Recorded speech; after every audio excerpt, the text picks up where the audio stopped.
Ce matin, c'est jour de marché à Niort. Et quoi de mieux que de faire ses courses avec pourvu un bijou d'architecture.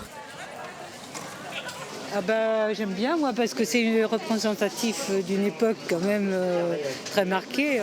Charpente en fer, grande surface vitrée. À l'intérieur aussi, la beauté du lieu séduit commerçants et clients. Bonjour Mme Miro. Bonjour Monsieur Ham. L'idéal de Niort, ce sont les plus belles de France. Les plus belles de France, avec ce monument historique là, magnifique. C'est chouette quoi de voir l'ancien, le traditionnel, se mêler un petit peu à la nouveauté architecturale, quoi. Construite entre 1868 et 1871 par Simon Durand, l'architecte de la ville, les halles ont une particularité bien à elles.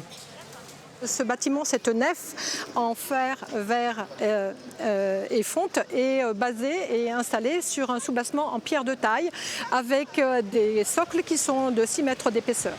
Ces socles permettent de compenser le dénivelé de terrain de 5 mètres. La base en pierre a une vraie utilité commerciale. La partie pierre de taille, avec des voûtes d'arêtes, des arcs doubleaux, et c'était le lieu où on stockait la marchandise et notamment le grain. Aux archives municipales de Niort, on conserve de nombreux témoignages d'époque, des photographies, mais aussi des plans. Celui-ci date de 1867. Donc on voit la façade est qui donne côté place du donjon, la façade ouest qui donne côté Sèvres. Et vous voyez que Durand n'a pas fait figurer les marquises qui seront construites en 1927. Et pour faire perdurer l'édifice déjà centenaire, la ville a entamé des travaux. Plusieurs projets sont en préparation. Vous voyez peut-être qu'il y a des petits rouleaux qui ont été ajoutés, il y a un claustrat qui a été ajouté. Or, c'est un bâtiment qui est classé au niveau des monuments historiques.